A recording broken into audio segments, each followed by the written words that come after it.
No, I told you. That was a specific phone number, not in my name, not in anything. So you bought that phone just for the drive? Boost Mobile shipped the phone just for the drive. So how did they get Nobody had the number. That's what I'm saying. The number was only in the email thread that the NFL sent out to only teams.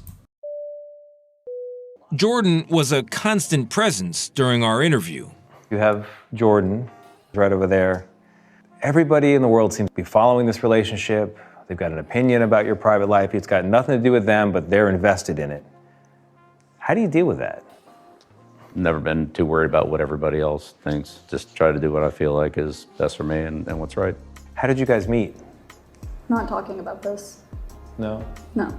It's a topic neither one of them is comfortable commenting on. As social judgment begins to rain down on Hall of Fame legendary coach Bill Belichick for his age gap dating relationship, an interesting dichotomy cannot help but be noticed. The young 24-year-old woman on his arm seems not only willing to go to bat for the relationship, but she's willing to go to bat to keep the ins and outs of the relationship private.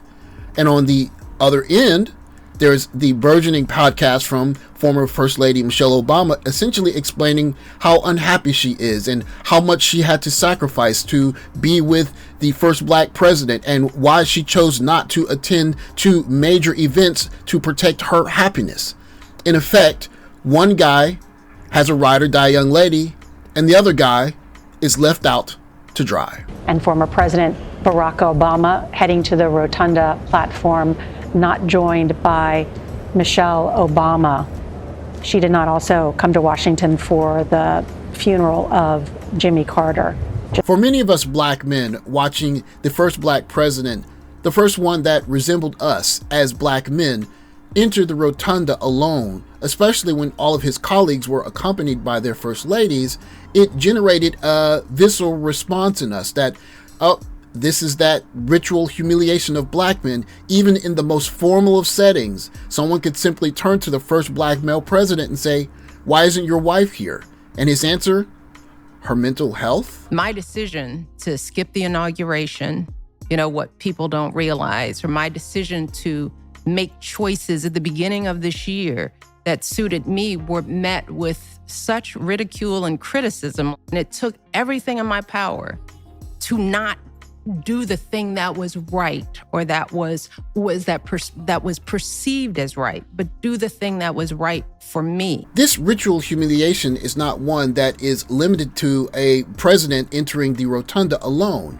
It could be seen in Hollywood, in movie after movie, in television show after television show, of black men dressed up in dresses, acting like women, being portrayed as effeminate, and something to laugh at. Was he someone that's your type? No. Okay, why not? He looks a little gay.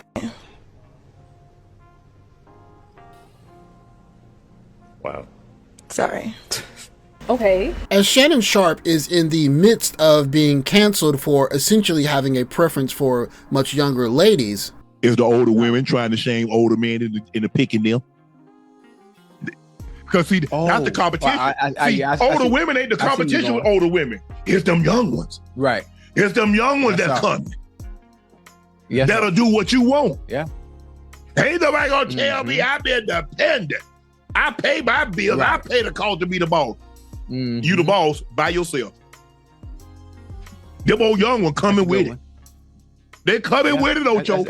To some, the groundswell of support, especially inside the black community, for the cancellation of Shannon Sharpe might seem odd. It might seem strange, but for black men, being canceled and having our character dragged through the mud is nothing new.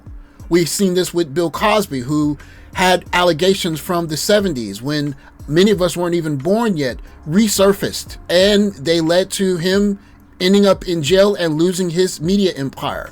There was Tory Lanez, who had an incident that many people still have issues with as to what really happened.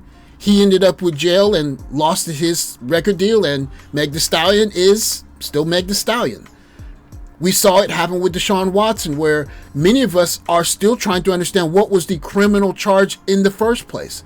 Yet and still, his name has been dragged through the mud and his football career is on life support. There was the Ime Udoka scandal where the coach of the Boston Celtics engaged in consensual relations with a staff member's wife and she kept her anonymity. He was canceled and it gave ESPN's Malika Andrews the green light to attack black men's character at any chance possible. Perhaps the greatest ball-handling guard of all time, but certainly of our generation, had his character and morals challenged when he made certain decisions about what to or not to do with his body, as well as types of media that he chose to support. And then there's Jonathan Majors, a man who has gone through pretty much everything you can imagine in the last 2 years.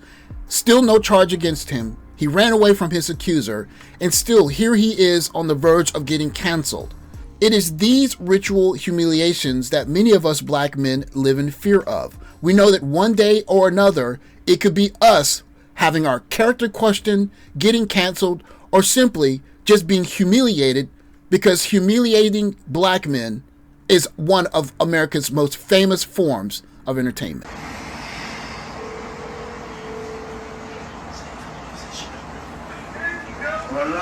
Hey, is this Shedeur? This is Mickey Loomis here, the GM of the New Orleans Saints. How you doing? This is Mickey Loomis here, GM of the Saints. How you doing? Good, how are you, man? Good, been waiting on you. Yeah, we have. It's been a long wait, man.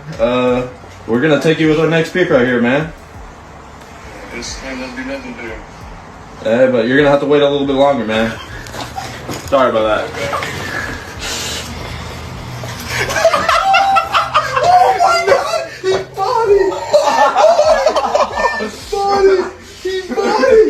As black men are often the object of ridicule, the aftermath of this quote-unquote prank is exactly what you would expect. It's a prank call. Y'all blowing this out of proportion. I'm sorry, that prank was legendary.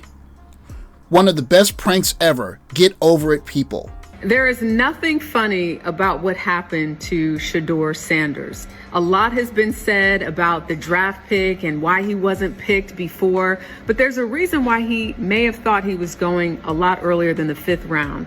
Apparently, today we learned that he got a prank phone call from the son of a defensive coordinator for the Atlanta Falcons. So the Falcons released a statement. I'm going to read it to you verbatim. Earlier in the week, Jax Ulbrich, the 21-year-old son of defensive coordinator Jeff Ulbrich, unintentionally came across the draft contact phone number of Shedeur Sanders off an open iPad while visiting his parents' home and wrote the number down to later conduct a prank call. Jeff Ulbrich was unaware of the data exposure or any facets of the prank and was made aware of the above only after the fact. So open iPad after visiting his parents' house. Either way, the Atlanta Falcons said they do not condone this type of behavior. Jax Ulbrich went on to apologize on social media, saying, "I made a tremendous mistake. Shedeur, what I did was completely inexcusable, embarrassing, and shameful." Hello? You got that call. Yeah, what's going on? Ready to go! Say it one more time for me. This is Mickey Loomis here, GM of the Saints. How you doing? Good, how are you, man? Good, been waiting on you. Ready to go! Yeah, we have. It's been a long wait, man. No, for sure. We're going to take you with our next pick right here, man. Yeah, yes, sir. Let's be legendary. But you're going to have to wait a little bit longer, man. Okay. Sorry about that. Ready to go! What does that mean? What? What did he say? I don't know. How you gonna ask us what it means and you was on the phone? You heard that? You said you're gonna have to wait a little bit longer. Sorry about that. A simple thought experiment explains why this cannot be simply dismissed as a small prank. You go to work tomorrow, and a particular contact list that normally you do not have access to is quote-unquote left in the open. You are fully aware that you are not supposed to be dealing with said list or said information. But you pose as someone who does have access to that information, and you contact someone outside of your organization to either extend them a deal or pretend that you're doing that, pretending you're someone in that organization. Is that a prank if we do this at work tomorrow? Or is it fraud that ends in a lawsuit and getting fired? To the affable pundit that has been forced to separate from ESPN and is facing losing sponsorships from his popular web platform and can even be seen on social media lamenting, showing a sad face the fact that people have so quickly changed up on him, I would simply remind him of the long list of black men that have been canceled or humiliated for entertainment. It's easy to start with questionable guys like P. Diddy, R. Kelly, or even Kanye West. But think of the long line of guys who never really were charged with anything except just being canceled. Michael Jackson, Mike Tyson, Dave Chappelle, remember when he was crazy and he ran to Africa? What about Martin Lawrence when he was waving a device in the air and people thought he was losing it? Cuba Gooding Jr., Russell Simmons had to leave, go to a different island because of accusations. And then there's Jonathan Majors, who has literally done nothing wrong except he chose to date a kind of young lady that he can't find protection from. And he was canceled. Never been too worried about what everybody else thinks. Just try to do what I feel like is best for me and what's right. How did you guys meet? As a man, I cannot vouch for the character or behavior, especially behind closed doors, of the men that I have mentioned in today's video. But then again, that's what the legal process is for. Something that is notably missing in almost all of these cancellations and humiliations of, and in our case, black men. Criminal charges before they're canceled. I can understand if a guy does something that's illegal. He deserves to get dealt with. But if there are no criminal charges and you're calling for men's necks, or even just seeing them get knocked down a couple notches because they're quote unquote arrogant, that's not a society that's fun to be a man in. What is the reward for all of the hard work it takes for a man to become the kind of man that wants to be loved on by women?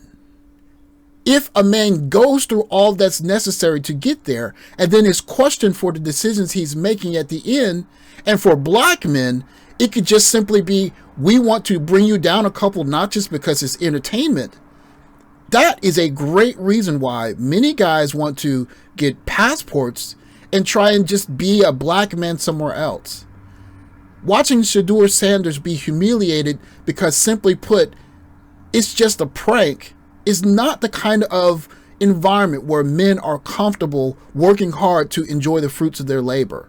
If anything, as black men, it would be nice for a change to go somewhere where we don't have to fear on a daily basis if we're going to get canceled because we've worked too hard and did something a little bit kinky behind the scenes, and a young lady that's older, or should I say much older, has a problem with it. If she can enjoy her youth, why can't black men enjoy our later years in peace? Especially if we're not committing crimes other than being arrogant. That is worth getting a passport for black men enough in itself. Thanks for watching. Like, subscribe, comment below. I'll catch you in the next video. Take care, guys.